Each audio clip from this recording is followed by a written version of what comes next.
ನಮಸ್ಕಾರ 30 ನಿಮಿಷ 30 ಸುದ್ದಿಗೆ ಸ್ವಾಗತ. ನಾನು ಚೈತ್ರಾ ವಿಶ್ವನಾಥ್. ನಾನು ಧನುಶ್ರೀ ಪೂಜಾರಿ. ಪ್ರಮುಖ 30 ಸುದ್ದಿಗಳನ್ನು ಕ್ವಿಕ್ಕಾಗಿ ನೋಡ್ತಾ ಹೋಗೋಣ. ನಿನ್ನೆಯಷ್ಟೇ ಕರ್ನಾಟಕದ ಮುಖ್ಯಮಂತ್ರಿಯಾಗಿ ಡಿಕೆ ಶಿವಕುಮಾರ್ ಪದಗ್ರಹಣ ಮಾಡಿದ್ದಾರೆ. ನಿನ್ನೆಗೆ ಪ್ರಮುಖ 6 ಯೋಜನೆಗಳನ್ನು ಘೋಷಣೆ ಮಾಡಿದ್ದಾರೆ. ಇವತ್ತು ಸಹ ಸಿಎಂ ಡಿಕೆಶಿ ಆಕ್ಟಿವ್ ಆಗಿದ್ದು ವಿಧಾನಸೌಧದಲ್ಲಿ ಮಹತ್ವದ ಸಭೆ ನಡೆಸುತ್ತಿದ್ದಾರೆ. ಸಭೆಯಲ್ಲಿ ಡಿಸಿಎಂ ಪರಮೇಶ್ವರ್, ಸಚಿವರಾದ ಈಶ್ವರ್ ಖಂಡ್ರೆ, ರಾಮಲಿಂಗಾರೆಡ್ಡಿ ಪಾಲ್ಗೊಂಡಿದ್ದಾರೆ. ಇನ್ನು ಸಿಎಸ್ ಶಾಲಿನಿ ರಜನೀಶ್, ಅಪರ ಮುಖ್ಯ ಕಾರ್ಯದರ್ಶಿ ಉಸ್ತುವಾರಿ ಕಾರ್ಯದರ್ಶಿಗಳು, ಪೊಲೀಸ್ ಮಹಾನಿರ್ದೇಶಕರು, ಪೊಲೀಸ್ ಹಿರಿಯ ಅಧಿಕಾರಿಗಳು ಪಾಲ್ಗೊಂಡಿದ್ದಾರೆ.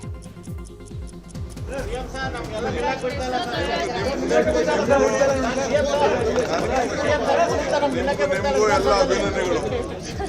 ನಿಮ್ಮ ಆಸೆನೂ ನಾನು ಆಗ್ಬೇಕು ಅಂತಿತ್ತು, ಜನ ಆಸೆನೂ ಇತ್ತು.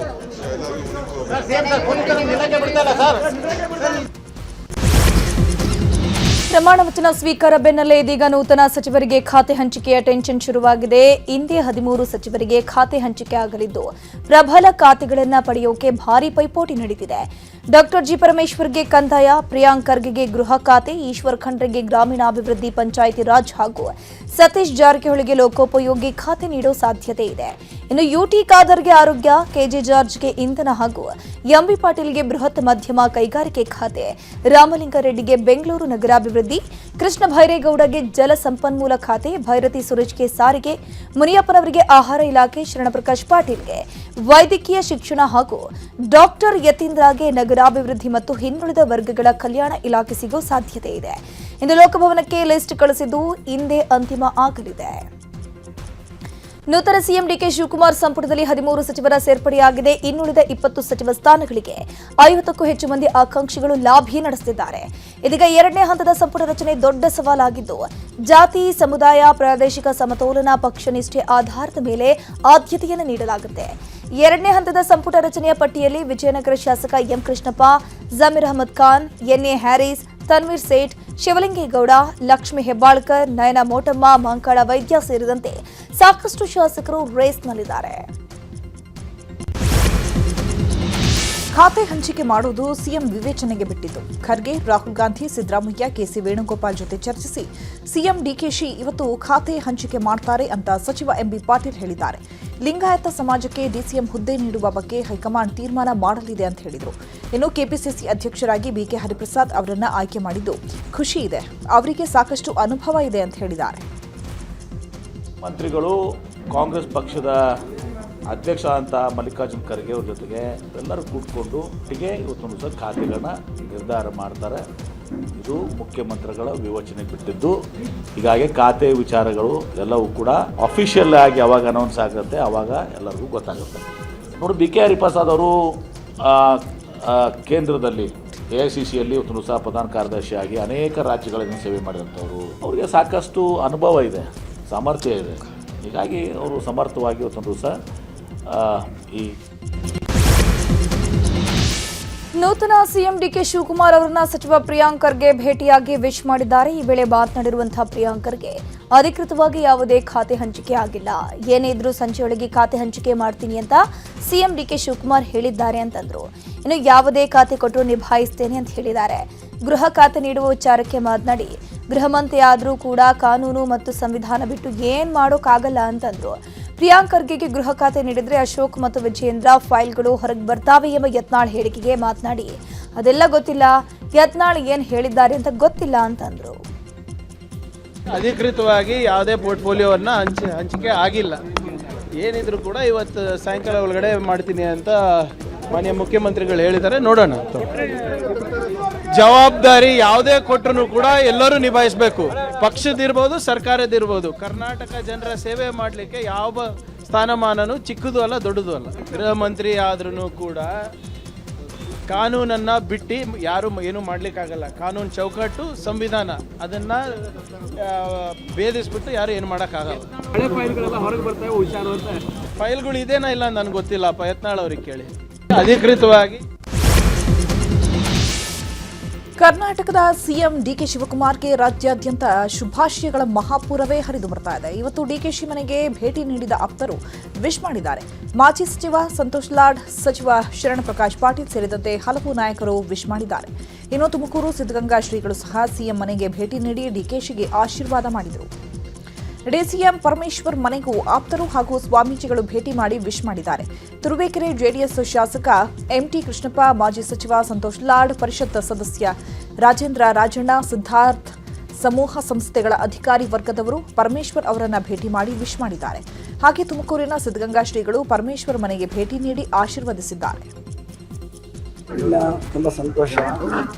ಅವರಿಗೆ ಡಿಸಿಎಂ ಮಾಡಿದ್ದಾರೆ. ಯಾವ ಖಾತೆ ಆದರೂ ಕೂಡ ಸಮರ್ಪವಾಗಿ ನಿರ್ವಹಿಸುವಂತಹ ಒಂದು ವ್ಯಕ್ತಿತ್ವ ಇರುವಂತಹ ಅವರು, ಅವರಿಗೆ ಒಂದು ಶುಭ ಹಾರೈಸಬೇಕು ಅಂತ ಹೇಳಿ ಸಿಎಂ ಸ್ಥಾನದ ಆಕಾಂಕ್ಷಿ ಆಗಿದ್ರು. ಅದು ಸಹಜ, ಪ್ರತಿಯೊಬ್ಬರಲ್ಲೂ ಇದೆ. ಇವರಿಗೆ ಬಹಳಷ್ಟು ಅವಕಾಶಗಳು ತಪ್ಪು ಹೋಗಿತ್ತು ಅಂತ ಭಾಳಷ್ಟು ಎಲ್ಲರಿಗೂ ಗೊತ್ತಿರುವಂಥದ್ದು. ಆದರೆ ಅನಿವಾರ್ಯ ಪಕ್ಷದ ನಿರ್ಧಾರ, ಅದಕ್ಕಾಗಿ ಅವ್ರನ್ನ ಡಿಸಿಎಂ ಮಾಡಿದ್ದಾರೆ ಅಂತ ಮಠದ ವತಿಯಿಂದ ಏನಾದರೂ ಇವತ್ತು ಎಲ್ಲ ಶುಭ ಹಾರೈಸಿ. ಉಪಮುಖ್ಯಮಂತ್ರಿಯಾಗಿ ಡಾಕ್ಟರ್ ಜಿ ಪರಮೇಶ್ವರ್ ಆಯ್ಕೆಯಾಗಿದ್ದು ಬಹಳ ಸಂತೋಷ ಅಂತ ಸಚಿವ ಎಂಬಿ ಪಾಟೀಲ್ ಹೇಳಿದ್ದಾರೆ. ಬೆಂಗಳೂರಿನಲ್ಲಿ ಮಾತನಾಡಿರುವಂತಹ ಸಚಿವ ಎಂಬಿ ಪಾಟೀಲ್, ಪರಮೇಶ್ವರ್ ಡಿಸಿಎಂ ಆಗಿರುವುದು ನನಗೂ ಬಹಳ ಸಂತೋಷ ತಂದಿದೆ. ಹೈಕಮಾಂಡ್ ತೀರ್ಮಾನವನ್ನು ನಾವು ಸ್ವಾಗತ ಮಾಡ್ತೀವಿ ಅಂತಂದ್ರು. ಇನ್ನು ಲಿಂಗಾಯತರಿಗೆ ಎಂಎಲ್ಸಿ ಸ್ಥಾನ ಕೂಡ ನೀಡಬೇಕು ಅಂತ ಆಗ್ರಹ ಮಾಡ್ತೀನಿ ಅಂತಲೂ ಅಂದಿದ್ದಾರೆ. ಇವತ್ತು ಪರಮೇಶ್ವರ್ ಅವರು ಮಾಡಿದ್ದಾರೆ, ಭಾಳ ಸಂತೋಷ. ಯಾಕಂದರೆ ಅವರು he was most deserving person.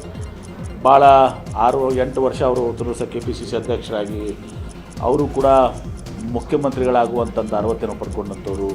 ಹೀಗಾಗಿ ಅವ್ರಿಗಾಗಿದೆ, ಭಾಳ ಸಂತೋಷ ಇದೆ. ಪರಮೇಶ್ವರ್ ಅವ್ರಿಗಾಗಿದ್ದು ನನಗಾದಷ್ಟೇ ಸಂತೋಷ ನನಗೆ ಕೂಡ ಇದೆ. ನೋಡಿ, ಅದೆಲ್ಲವೂ ಕೂಡ ನಾವು 4 ಗೋಡೆ ಮಧ್ಯೆ ಮಾತನಾಡ್ತೀವಿ. ನಮ್ಮ ಲಿಂಗಾಯತರಿಗೂ ಕೂಡ ಸೂಕ್ತವಾದಂಥ ಪ್ರಾತಿನಿಧ್ಯ ಎಲ್ಲವನ್ನು ಕನ್ಸಿಡರ್ ಮಾಡಬೇಕು ಅಂಥೇಳಿ. ಆದರೆ ಅದು ಕೆಲವೊಂದು ಮಾನದಂಡಗಳು ಅವ್ರ ಹೈಕಮಾಂಡ್ನಲ್ಲಿ. ಹೈಕಮಾಂಡ್ ಏನೇ ನಿರ್ಧಾರ ತೆಗೆದುಕೊಳ್ಳಿ ಅದನ್ನು ನಾವು ಸಂತೋಷದಿಂದ ತಲೆಬಾಗಿ ಒಪ್ಕೊಳ್ತೀವಿ. MLC ಗಟ್ಟಿಯಾಗಿಯೇ ನಾವು ಕೇಳ್ತೀವಿ. ಮತ್ತು ನನಗೆ ವಿಶ್ವಾಸ ಇದೆ, ನಾವು ಗಟ್ಟಿಯಾಗಿ ಕೇಳೋದು ಅಂತ. ಕೆಪಿಸಿಸಿ ನೂತನ ಅಧ್ಯಕ್ಷ ಬಿಕೆ ಹರಿಪ್ರಸಾದ್ಗೆ ಶುಭಾಶಯಗಳ ಮಹಾಪೂರವೇ ಹರಿದು ಬಂದಿದೆ. ಹರಿಪ್ರಸಾದ್ಗೆ ಅವರ ಮನೆಗೆ ಭೇಟಿ ನೀಡಿದಂತಹ ಡಿಸಿಎಂ ಪರಮೇಶ್ವರ್ ಕೂಡ ವಿಶ್ ಮಾಡಿದ್ದಾರೆ. ಹಾಗೆ ಸಚಿವ ಎಂಬಿ ಪಾಟೀಲ್, ಕೃಷ್ಣ ಬೈರೇಗೌಡ, ಭೈರತಿ ಸುರೇಶ್, ಶಾಸಕರಾದ ಸಂತೋಷ್ ಲಾಡ್, ಪ್ರದೀಪ್ ಈಶ್ವರ್ ಸೇರಿದಂತೆ ಹಲವು ನಾಯಕರು ವಿಶ್ ಮಾಡಿದ್ದಾರೆ. ಅವ್ರು ಮಾಡುವಾಗ ಅವ್ರಿಗೆ ನಾವು ಶಕ್ತಿ ತುಂಬಬೇಕಾದ್ರೆ ನಾವು ಸಹ ರಸ್ತೆಗಿಳಿದು ಹೋರಾಟ ಮಾಡಬೇಕು. ಯಾರ್ಯಾರಿಗೆ ಅಧಿಕಾರ ಬೇಕು, ಸ್ಥಾನಮಾನ ಬೇಕು, ಅವರೆಲ್ಲ DK ಶಿವಕುಮಾರ್ ಅವ್ರ ಜೊತೆಗೆ ಹೋಗಿ ಯಾರು ಕಾಂಗ್ರೆಸ್ ಪಕ್ಷವನ್ನು ಸದೃಢವಾಗಿ ಬೆಳೆಸಬೇಕು, ಸೋನಿಯಾ ಗಾಂಧಿ ಅವರ ಕೈ ಬಲಪಡಿಸಬೇಕು, ಖರ್ಗೆ ಅವರ ಕೈ ಬಲಪಡಿಸಬೇಕು, ಅವರೆಲ್ಲರೂ ಸಹ ನನ್ನ ಜೊತೆ ಬನ್ನಿ ಅಂತ ರಾಹುಲ್ ಗಾಂಧಿ ಅವರು ಹೋರಾಟ ಮಾಡ್ತಾ ಇದ್ದಾರೆ. ಮಲ್ಲಿಕಾರ್ಜುನ್ ಖರ್ಗೆ ಸಾಹೇಬರು ಮಾಡ್ತಾ ಇದ್ದಾರೆ. ಕೆಪಿಸಿಸಿ ಅಧ್ಯಕ್ಷರಾಗಿ ಬಿಕೆ ಹರಿಪ್ರಸಾದ್ ಆಯ್ಕೆಯಾಗಿದ್ದಾರೆ. ಈ ಬಗ್ಗೆ ಮಾತನಾಡಿದ ಹರಿಪ್ರಸಾದ್, ಹೈಕಮಾಂಡ್ ನಾಯಕರ ಕೃಪೆಯಿಂದ ಈ ಸ್ಥಾನ ಸಿಕ್ಕಿದೆ. ನಾನು ಯಾವತ್ತೂ ಸಚಿವ ಸ್ಥಾನ ಬೇಕು ಅಂತ ಹೇಳಿಲ್ಲ. ನಾನು ಕಾಂಗ್ರೆಸ್ನ ಸಿಪಾಯಿ, ಪಕ್ಷ ಕೊಟ್ಟ ಜವಾಬ್ದಾರಿಯನ್ನು ನಿಭಾಯಿಸ್ತೇನೆ ಎಂದಿದ್ದಾರೆ. ಅಧಿಕಾರ ನನಗೆ ಮುಖ್ಯ ಅಲ್ಲ, ಮುಂದೆ ನಾವು ಬೀದಿಗಿಳಿದು ಹೋರಾಟ ಮಾಡ್ತೇವೆ ಅಂತ ಹೇಳಿದ್ದಾರೆ. ಅವರು ಹೋರಾಟ ಮಾಡ್ತಾ ಇದ್ದಾರೆ. ಮಲ್ಲಿಕಾರ್ಜುನ್ ಖರ್ಗೆ ಸಾಹೇಬರು ಮಾಡ್ತಾ ಇದ್ದಾರೆ. ಸೋನಿಯಾ ಗಾಂಧಿ ಅವರು ಮಾಡ್ತಾ ಇದ್ದಾರೆ. ಪ್ರಿಯಾಂಕಾ ಗಾಂಧಿ ಅವರು ಮಾಡ್ತಾ ಇದ್ದಾರೆ. ನಮ್ಮ ಹೋರಾಟವನ್ನು ಅವ್ರು ಮಾಡುವಾಗ ಅವ್ರಿಗೆ ನಾವು ಶಕ್ತಿ ತುಂಬಬೇಕಾದ್ರೆ ನಾವು ಸಹ ರಸ್ತೆಗಿಳಿದು ಹೋರಾಟ ಮಾಡಬೇಕು. ಸಂಘಟನೆಯ ಮತ್ತು ಸರ್ಕಾರದ ಈ ಎರಡನ್ನು ಸಹ ಹಂಚಿಕೊಂಡು ಮುಂದೆ ಹೋಗ್ತಾ ಇರ್ತಾರೆ. ಕಾರ್ಯಕರ್ತರಿಗೂ ಸಹ ಭರವಸೆ ಕೊಡ್ತಾರೆ, ನಾನು ಅವ್ರ ಜೊತೆ ಇದ್ದೀನಿ. ಹರಿಪ್ರಸಾದ್ ಬಗ್ಗೆ ಸಚಿವ ರಾಮಲಿಂಗಾರೆಡ್ಡಿ ಪ್ರತಿಕ್ರಿಯಿಸಿದ್ದಾರೆ. ಬಿಕೆ ಹರಿಪ್ರಸಾದ್, ನಾನು ಇಬ್ಬರು NSUIನಲ್ಲಿ ಇದ್ವಿ. ಅವರು ರಾಷ್ಟ್ರ ಮಟ್ಟದಲ್ಲಿ ಕೆಲಸ ನಿರ್ವಹಿಸಲು ಹೋದರು. ಬೇರೆ ಬೇರೆ ರಾಜ್ಯಗಳಲ್ಲಿ ಹರಿಪ್ರಸಾದ್ ಕೆಲಸ ನಿರ್ವಹಿಸಿದ್ದಾರೆ. ಹರಿಪ್ರಸಾದ್ ನೇರ ನಡೆ, ನಿಷ್ಠುರವಾದಿ, ಪಕ್ಷ ಸಂಘಟನೆ ಮಾಡ್ತಾರೆ ಅಂತ ಹೇಳಿದರು. ನಾವು ಎಲ್ಲ ಕಾಲೇಜು ದಿನಗಳಿಂದ ಕೂಡ ಪಕ್ಷದಲ್ಲಿ ಕೆಲಸ ಮಾಡ್ತಾ ಇದ್ದೀವಿ. 73ರಲ್ಲಿ ನಾನು ಗೌರ್ಮೆಂಟ್ ಸೈನ್ಸ್ ಕಾಲೇಜ್ ಸೆಕ್ರೆಟರಿ ಆಗಿದ್ದಾಗ ಅವರು ಶೇಹಾದ್ರಿಪಂ ಕಾಲೇಜು ಅಧ್ಯಕ್ಷರಾಗಿದ್ದರು. ಇಬ್ಬರು NSAಯಲ್ಲಿದ್ವಿ. ಆಮೇಲೆ ಯೂತ್ ಕಾಂಗ್ರೆಸ್ಸು, ಆಮೇಲೆ ಅವರು ರಾಷ್ಟ್ರ ಮಟ್ಟಕ್ಕೆ ಹೋಗಿದ್ರು. ಈಗ ಅಧ್ಯಕ್ಷರಾಗಿ ನೇಮಕ ಆಗಿದ್ದಾರೆ.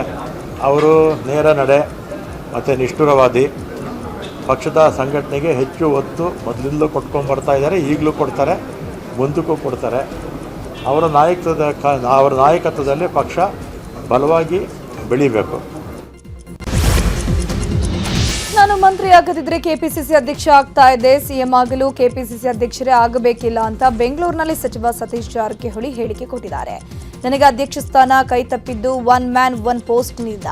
ಡಿಕೆ ಶಿವಕುಮಾರ್ ಅಧ್ಯಕ್ಷರಾಗಲು ಹಲವು ಕಾರಣಗಳಿದ್ವು, ಆದರೆ ನನಗೆ ಒಂದು ಹುದ್ದೆ ಎಂಬ ತೀರ್ಮಾನವನ್ನು ಮಾಡಿದ್ರು. ಹೀಗಾಗಿ ನನಗೆ ಅಧ್ಯಕ್ಷ ಸ್ಥಾನ ಕೈ ತಪ್ಪಿದೆ ಅಂತಂದಿದ್ದಾರೆ. ಮಂತ್ರಿ ಇಲ್ಲದ್ರೆ ಅದು ಹಾಗೆ ಆಗ್ತಿದ್ವಿ. ನಾವು ಎರಡೂ ಹೇಳಿದ್ದೀವಿ, ಕೊನೆಯದಾಗಿ ಅವ್ರು ಬಿಟ್ಟಿದ್ದೀವಿ ಹೈಕಮಾಂಡ್ಗೆ ಯಾವ್ದು ಮಾಡ್ತಾರೆ ಮಾಡಂತ ಹೇಳಿದ್ವಿ. ಅಂತಿಮವಾಗಿ ಮಂತ್ರಿ ಮುಂದುವರಿಸಿದ್ದಾರೆ, ಅದನ್ನು ಬೇರೆಯವ್ರು ಕೊಟ್ಟಿದ್ದಾರೆ. ಕೈ ತಪ್ಪಿದ್ದಿಲ್ಲ, ಭಾಳ ಕ್ಲಿಯರ್ ಕಟ್ಟಿದೆ, ಅದು ಕ್ರಿಸ್ಟಲ್ ಕ್ಲಿಯರು. ಒಂದೇ ಅಂತ ಅವ್ರದ್ದು ಮಾನದಂಡ ಅದ್ರ ಪ್ರಕಾರ ಆಗಿದೆ ಅಷ್ಟೇ. One man one post. ಕೊನೆಗಳಿಗೆಯಲ್ಲಿ ನನ್ನ ಮಂತ್ರಿಯಲ್ಲೇ ಹೆಸರು ಇರಲಿಕ್ಕಿಲ್ಲ, ಯಾಕಂದರೆ ಅಧ್ಯಕ್ಷ ಅಂತ ಇಟ್ಕೊಂಡು ಕೂತಿದ್ರು. ಆಮೇಲೆ ಬೆಳಗ್ಗೆ ಅವ್ರನ್ನು ಕೇಳಿ ಮನವೊಲಿಸಿ ಅವ್ರಿಗೆ ಕೊಡ್ತೀವಿ ಅಂತ ಹೇಳಿದಾಗ ಅದು ನಮ್ಮದು ಮಂತ್ರಿ ಬಂತು, ಅವರಿಗೆ ಅಧ್ಯಕ್ಷ ಸ್ಥಾನ ಹೋಯ್ತು ಅಷ್ಟೇ, ಸಿಂಪಲ್ ಅಂತಾಗಿ. ಇನ್ನು ಕಾಂಗ್ರೆಸ್ ನಮ್ಮನ್ನ ಬಳಸಿಕೊಳ್ತಿತ್ತೋ ಗೊತ್ತಿಲ್ಲ, ನಾವಂತೂ ಕಾಂಗ್ರೆಸ್ನಲ್ಲಿ ನಮ್ಮ ಕೆಲಸವನ್ನ ಬಳಸಿಕೊಳ್ತೇವೆ ಅಂತ ಸತೀಶ್ ಜಾರಕಿಹೊಳಿ ಹೇಳಿದ್ದಾರೆ. ಇನ್ನು ಜಮೀರ್ ಅಹ್ಮದ್ ಖಾನ್ ಶಕ್ತಿ ನಮಗೆ ಅವಶ್ಯಕತೆ ಇದೆ, ಜಮೀರ್ ಆಡಿಯೋ ಹಿಂದೆ ಕೈವಾಡ ಇದ್ದೇ ಇದೆ ಅಂತ ಸತೀಶ್ ಜಾರಕಿಹೊಳಿ ಆರೋಪವನ್ನ ಮಾಡಿದ್ರು. ನೋಡೋಣ, ಅದು ಹೈಕಮಾಂಡಿಗೆ ಬಿಟ್ಟಂಥ ವಿಚಾರ. ಅವರು ಶಕ್ತಿ ಕೂಡ ನಮ್ಮ ಪಕ್ಷಕ್ಕೆ ನಮಗೆ ಅವಶ್ಯಕತೆ ಇದೆ. ಜಮೀರ್ ಅವರು ಆ ಸಮುದಾಯದಲ್ಲಿ ಮುಖಂಡರಾಗಿ ಗುರುತಿಸ್ಕೊಂಡಾರ. ಅವರು ಜಮೀರ್ ಅವರ ಶಕ್ತಿ, ಅವರ ಸೇವೆ ಅದು ಅವ್ರ ಸಮುದಾಯಕ್ಕೆ ಇದೆ, ನಮಗೂ ಕೂಡ ಅದು ಅವಶ್ಯಕತೆ ಇದೆ. ಇದ್ದೇ ಇರ್ತದೆ, ಮತ್ತು ತಪ್ಪಿಸಲಿಕ್ಕೆ ಇದ್ದೇ ಇರ್ತದೆ. ಮಾಡ್ಬೋದು, ನೋಡೋಣ, ಅದು ಹೈಕಮಾಂಡಿಗೆ ಬಿಟ್ಟಂಥ ವಿಚಾರ. ನೂತನ ಸಿಎಂ ಡಿಕೆ ಶಿವಕುಮಾರ್ ಘೋಷಿಸಿರುವಂತಹ ಯೋಜನೆಗಳಿಗೆ ಅವರದ್ದೇ ಸಂಪುಟದ ಸಚಿವ ಸತೀಶ್ ಜಾರಕಿಹೊಳಿ ಕೊಂಕು ವ್ಯಕ್ತಪಡಿಸಿದ್ದಾರೆ. ನಿನ್ನೆಯ ನಿರ್ಧಾರಗಳು ಬಹಳಷ್ಟು ಆರ್ಥಿಕ ಹೊರೆ ಆಗುತ್ತೆ ಎಂದಿರುವಂತಹ ಸತೀಶ್ ಜಾರಕಿಹೊಳಿ ಭಾರತ್ ಜೋಡೋ ಹೊರೆಯಾಗುತ್ತದೆ, ಬಸ್ ಪಾಸ್ ಅಷ್ಟೊಂದು ಹೊರೆಯಾಗಲ್ಲ ಅಂತಂದ್ರು. ಅಂದರೆ ಭಾಳಷ್ಟು ಆರ್ಥಿಕತೆ ಹೊಣೆ ಆಗುವಂಥ ಯಾವುದಿಲ್ಲ, ಆದರೆ ಸ್ಲೋ ಇದೆ, ಕೆಲವು ಫಾಸ್ಟ್ ಮಾಡಬೇಕು. ಕೆಲವು ಇದ್ದದ್ದನ್ನು ಈಗ 1200 ಸ್ಕ್ವೇರ್ ಫೀಟ್ ಕೊಡಬೇಕಂತ ಹೇಳಿದ್ರು. ಅದು ಯಾರು ಆಲ್ರೆಡಿ ವೈಲೇಷನ್ ಮಾಡಿ ಕಟ್ಟಿದ್ರು. ಅದು 20 ಹತ್ರಾಗೆ ನಮ್ಮದು ದುಡ್ಡಿಂದು ವ್ಯವಹಾರ ನಿನ್ನೆ ಆಗಿದ್ದು. ಇದನ್ನೊಂದು ಬಿಟ್ಟರೆ ಯಾವುದು ಬಸ್ ಪಾಸ್ ಅದು ಜಾಸ್ತಿ ಏನು ಹೊರೆ ಆಗೋಲ್ಲ ಅಂತ ಹೇಳಿದ್ದಾರೆ. ಅದು ಬಿಟ್ಟರೆ ನೆಕ್ಸ್ಟ್ ನಮ್ಮದು ಭಾರತ್ ಜೋಡೋ ಅದು ಮಾತ್ರ ಆಗ್ಬೋದು, ಅದನ್ನು ಅಡ್ಜಸ್ಟ್ ಮಾಡ್ಬೋದು. ಏನಾದೆ 2028ಕ್ಕೆ ನಾವೇ ಅಧಿಕಾರಕ್ಕೆ ಬರ್ತೇವೆ ಅಂತ ಮಾಜಿ ಸಚಿವ ಸಂತೋಷ್ ಲಾಡ್ ಹೇಳಿದ್ದಾರೆ. ಬೆಂಗಳೂರಿನಲ್ಲಿ ಮಾತನಾಡಿದ ಲಾಡ್, ಬಿಕೆ ಹರಿಪ್ರಸಾದ್, ಸಿದ್ದರಾಮಯ್ಯ, ಖರ್ಗೆ, ಡಿಕೆಶಿ ನೇತೃತ್ವದಲ್ಲಿ ಅಧಿಕಾರಕ್ಕೆ ಬರ್ತೇವೆ ಎಂದಿದ್ದಾರೆ. ಇನ್ನು ನಾನು ಸಚಿವ ಸ್ಥಾನದ ಆಕಾಂಕ್ಷಿ, ಮೊದಲ ಪಟ್ಟಿಯಲ್ಲಿ ಹೆಸರು ಬರೆದಿದ್ದಕ್ಕೆ ಪರವಾಗಿಲ್ಲ, 2ನೇ ಲಿಸ್ಟ್ನಲ್ಲಿ ನನಗೆ ಸಚಿವ ಸ್ಥಾನ ಸಿಗುವ ವಿಶ್ವಾಸವಿದೆ ಎಂದಿದ್ದಾರೆ. ಇನ್ನು ಕೆಪಿಸಿಸಿ ಅಧ್ಯಕ್ಷ ಸ್ಥಾನದವರೆಗೂ ನನ್ನ ಹೆಸರು ಬಂದಿದ್ದು ಖುಷಿಯಾಗಿದೆ ಅಂತ ಹೇಳಿದರು. ಸನ್ಮಾನ್ಯ ಡಿ ಕೆ ಶಿವಕುಮಾರ್ ಸಾಹೇಬ್ರವರು, ಪರಮೇಶ್ವರ್ ಸಾಹೇಬರು CM ಆಗಿ DCM ಆಗಿ ಪ್ರಮಾಣ ವಚನ ಸ್ವೀಕಾರ ಮಾಡಿದ್ದಾರೆ. ಅದರ ಜೊತೆಗೆ ಸುಮಾರು 12ಕ್ಕೂ ಹೆಚ್ಚು ಬೇರೆ ಸಚಿವರುಗಳು ನಿನ್ನೆ ಸಚಿವ ಸ್ಥಾನವನ್ನು ಗ್ರಹಿಸಿದ್ದಾರೆ. ನನ್ನ ವೈಯಕ್ತಿಕವಾಗಿ ಅವರೆಲ್ಲರಿಗೆ ನಾನು ಶುಭವನ್ನು ಕೋರ್ತೇನೆ. ಆಮೇಲೆ ವಿಶೇಷವಾಗಿ ನಮ್ಮ ಹರಿಪ್ರಸಾದ್ ಸಾಹೇಬರು ಇವತ್ತು ನಮ್ಮ KPCC ಅಧ್ಯಕ್ಷರಾಗಿದ್ದಾರೆ, ಅವ್ರನ್ನು ಕೂಡ ಭೇಟಿ ಮಾಡ್ಲಿಕ್ಕೆ ಹೋಗ್ತಾ ಇದ್ದೀನಿ. ಆದರೆ ಇವತ್ತು ಅವರಾಗಿರ್ತಕ್ಕಂಥದ್ದು ನನಗೆ ಖುಷಿ ಇದೆ ಅಂತ ಈ ಸಂದರ್ಭಕ್ಕೆ ಹೇಳಿಕೆ ಇಚ್ಛೆಪಡ್ತೀನಿ. ಹೈಕಮಾಂಡಿಗೆ ಬಿಟ್ಟಿರ್ತಕ್ಕಂಥ ಶಾಸಕ ಸಂತೋಷ್ ಲಾಡ್ ಅವರನ್ನ DCM ಮಾಡಿ, ಶ್ರೀನಿವಾಸ್ ಮಾನೆ ಅವರನ್ನ ಮಂತ್ರಿ ಮಾಡಿ ಅಂತ ದಾವಣಗೆರೆಯಲ್ಲಿ ಕ್ಷತ್ರಿಯ ಮರಾಠ ಸಮಾಜದ ಮುಖಂಡರು ಒತ್ತಾಯ ಮಾಡಿದ್ದಾರೆ. ನೂತನ ಸಂಪುಟದಲ್ಲಿ ಮರಾಠ ಸಮುದಾಯಕ್ಕೆ ಪ್ರಾತಿನಿಧ್ಯ ನೀಡಿಲ್ಲ. ಕರ್ನಾಟಕದಲ್ಲಿ ಮರಾಠ ಸಮುದಾಯದ 50 ಲಕ್ಷ ಜನರಿದ್ದಾರೆ. ಹಿಂದಿನ ಸಂಪುಟದಲ್ಲಿ ಕಾರ್ಮಿಕ ಸಚಿವರಾಗಿ ಸಂತೋಷ್ ಲಾಡ್ ಉತ್ತಮ ಕೆಲಸ ಮಾಡಿದ್ದಾರೆ. ಈಗ ಅವರನ್ನ DCM ಮಾಡಬೇಕು ಅಂತ ಮರಾಠ ವಿದ್ಯಾವರ್ಧಕ ಸಂಘ ಅಧ್ಯಕ್ಷ ಮಾಲತೇಶ ರಾವ್ ಜಾಧವ್ ಒತ್ತಾಯವನ್ನು ಮಾಡಿದ್ದಾರೆ. ಸಂತೋಷ್ ಲಾಡ್ ಹಿಂದಿನ ಸರ್ಕಾರದಲ್ಲಿ ಕಾರ್ಮಿಕ ಸಚಿವರಾಗಿ ಭಾಳ ಕೆಲಸವನ್ನು ನಿರ್ವಹಿಸಿದ್ದಾರೆ. ಹಾಗೂ ಶ್ರೀನಿವಾಸ್ ಮಾನ್ಯ ಅವರು ನಮ್ಮ ಸಮಾಜದಲ್ಲಿ ಇರೋಂಥವ್ರು ಇದ್ದಾರೆ. ನಾವು 50 ಲಕ್ಷ ಜನ ಕರ್ನಾಟಕದಾಗಿದ್ದು ಇರೋರು ಇಬ್ಬಾರಿದೆ. ನಾವು ಬೇರೆ ಜನಾಂಗದ ಎಲ್ಲರಿಗೂ 2 ಕೊಟ್ಟಿದ್ದಾರೆ. ನಮ್ಮ ಸಮಾಜಕ್ಕೂ 2 ಪ್ರಾತಿನಿಧ್ಯ ಕೊಡಲಿ ಅಂತಂದೇಳಿ ನಾವು ಇಬ್ಬರಿಗೂ ಸಚಿವ ಸ್ಥಾನಗಳು ಕೊಡಲಿ ಅಂತಂದೇಳಿ ನಾವು ಮಾರಾಟ. ಮಾಜಿ ಸಚಿವ ಜಮೀರ್ ಅಹ್ಮದ್ಗೆ ಸಚಿವ ಸ್ಥಾನ ನೀಡಬೇಕು ಅಂತ ಮಾಗಡಿ ಶಾಸಕ ಬಾಲಕೃಷ್ಣ ಬ್ಯಾಟಿಂಗ್ ಮಾಡಿದ್ದಾರೆ. ಯಾರೇ ತಪ್ಪು ಮಾಡಿದರೂ ಶಿಕ್ಷೆ ಆಗುತ್ತೆ ಅನ್ನೋದಕ್ಕೆ ಜಮೀರ್ ಆಡಿಯೋ ಉದಾಹರಣೆ ಎಂದಿದ್ದಾರೆ. ಯಾರು ಪಕ್ಷಕ್ಕಿಂತ ದೊಡ್ಡವರು ಅಂತ ಅಂದ್ಕೊಳ್ಬಾರ್ದು. ಮುಂದೆ ಜಮೀರ್ಗೆ ಸಚಿವ ಸ್ಥಾನ ನೀಡಬೇಕು ಅಂತ ಹೇಳಿದ್ದಾರೆ. ಇನ್ನು ನನಗೂ ಸಚಿವ ಸ್ಥಾನ ಸಿಗಬಹುದು ಅಂತ ಶಾಸಕ ಬಾಲಕೃಷ್ಣ ಹೇಳಿದ್ದಾರೆ. ಕಾರಣ ಆಯಿತು, ಆದರೆ ಅವ್ರಿಗೂ ಒಂದು ಅವಕಾಶ ಕೊಡಬೇಕು. ಯಾಕಂದರೆ ಈಗ ಅವರು ಕೂಡ ಒಂದು ಜನಾಂಗದ ಪ್ರಬಲವಾದಂಥ ನಾಯಕ, ಅದರಿಂದ ಅವ್ರಿಗೂ ಕೂಡ ಅವಕಾಶ ಮಾಡಿಕೊಡ್ಬೇಕು. ಅದನ್ನು ಹೈಕಮಾಂಡ್ ತೀರ್ಮಾನ ಮಾಡ್ತದೆ. ಆಡಿಯೋನಲ್ಲಿ ಅದು ಫೇಕ್ ಅಂತ ಅವ್ರು ಹೇಳ್ತಾ ಇದ್ದಾರೆ, ಫೇಕೋ ಇಲ್ಲೋ ಅಂತೇಳಿ ಅದು ತೀರ್ಮಾನ ಆಗ್ತದೆ. ನೋಡೋಣ, ಮುಂದೆ ಹೈಕಮಾಂಡ್ ಅದ್ರ ಬಗ್ಗೆ ಆಲೋಚನೆ ಮಾಡ್ತಾರೆ. ಆದರೆ ಇದು ಅದು ನೋಡಲಿ, ಅದ್ರ ಬಗ್ಗೆ ತನಿಖೆ ಆಗೋದು ಇನ್ನೊಂದು ಆಗೋದು. ಬಟ್ ಏನೇ ಆಗಲಿ ಜಮೀರನಿಗೆ ಒಂದ್ಸಲ ಷಡ್ಯಂತ್ರ ಇತ್ತು, ಅದು ಮಾಡಿದ್ದಾರೆ, ಅದಕ್ಕೆ ಸಕ್ಸಸ್ ಆಗಿದ್ದಾರೆ ಅಂತ ನಾವು ಏನೋ ಹೇಳ್ಕೊಳ್ಳೋದು ಬೇಡ. ಈಗ ಬೇರೆ ವಿಚಾರ ಚರ್ಚೆ ಬೇಡ. ಈಗ ಆಗಿರ್ಬೋದು, ಆಗಿದ್ದಕ್ಕೆ ಒಂದು ಶಿಕ್ಷೆ ಅನುಭವಿಸಿದ್ದಾರೆ. ಈಗ ಅವಕಾಶನ ಮಾಡಿಕೊಡ್ಬೇಕು ಪಕ್ಷದ ಹಿತದೃಷ್ಟಿಯಿಂದ ಅಷ್ಟೇ, ಪಕ್ಷವನ್ನು ಕಟ್ಟಲಿಕ್ಕೆ. ಬಟ್ ಇದೊಂದು ಪಾಠ. ಡಿಕೆಶಿ ಕ್ಯಾಬಿನೆಟ್ ಸೇರೋಕೆ ಶಾಸಕ ಬೇಳೂರು ಗೋಪಾಲಕೃಷ್ಣ ಲಾಭಿ ಮಾಡ್ತಾ ಇದ್ದಾರೆ. ಆದರೆ ನಮ್ಮ ನಾಯಕ ಡಿಕೆಶಿ ನಿನಗೆ ಬೇಡ, ನಾನಿದ್ದೀನಿ ಇರು ಅಂದ್ರೆ ನಾನು ಮಂತ್ರಿ ಸ್ಥಾನ ತ್ಯಾಗಕ್ಕೂ ಸಿದ್ಧನಿದ್ದೀನಿ ಅಂತ ಹೇಳಿದ್ದಾರೆ. ಬೆಂಗಳೂರಿನಲ್ಲಿ ಮಾತನಾಡಿರುವಂತಹ ಶಾಸಕ ಬೇಳೂರು ಗೋಪಾಲಕೃಷ್ಣ, ಡಿಕೆಶಿ ಅವರಿಂದಲೇ ನಾನು ಕಾಂಗ್ರೆಸ್ಗೆ ಬಂದಿದ್ದು, ಈಗ ನಮ್ಮ ನಾಯಕರೇ ಸಿಎಂ, ಮಂತ್ರಿ ಮಂಡಲದಲ್ಲಿ ಅವಕಾಶ ಕೇಳಿದ್ದೀವಿ, ಕೊಡೋದು ಬಿಡೋದು ಅವರಿಗೆ ಬಿಟ್ಟಿದ್ದು ಅಂತಂದ್ರು.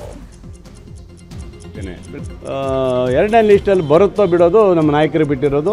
ಕೇಳಿದ್ದೀವಿ, ನಮಗೊಂದು ಅವಕಾಶ ಕೊಡಿ ಅಂತ ಕೇಳಿದ್ವಿ ಬಿಟ್ಟರೆ ಮತ್ತೇನು ನಾವು ಕೇಳಿದ್ವಿ. ಖಂಡಿತ ಆಗ್ತೇನೆ. ನಾಯಕರು ಬೇಡಪ್ಪ ಅಂದರೆ ಖಂಡಿತ ತ್ಯಾಗ ಮಾಡ್ತೇನೆ. ಡಿ ಕೆ ಸಾಹೇಬರು ನೀನು ಬೇಡ ಕಣೋ, ನೀನು ಸುಮ್ಮನಿರೋ, ನಾನು ಇದ್ದೀನಿ ಅಂತ ಹೇಳಿದರೆ ನಮ್ಮ ನಾಯಕರು ಖಂಡಿತ, ಯಾಕಂದರೆ ನಮಗೆ ಆಶೀರ್ವಾದ ಮಾಡಿ ಸಹಕಾರ ಕೊಟ್ಟಂಥವ್ರು ಅವರೇ, ಅವರಿಂದಲೇ ಮುಂದೆ ಬಂದಿದ್ದೀವಿ. ಏನು ಮಾಡೋಕ್ಕಾಗ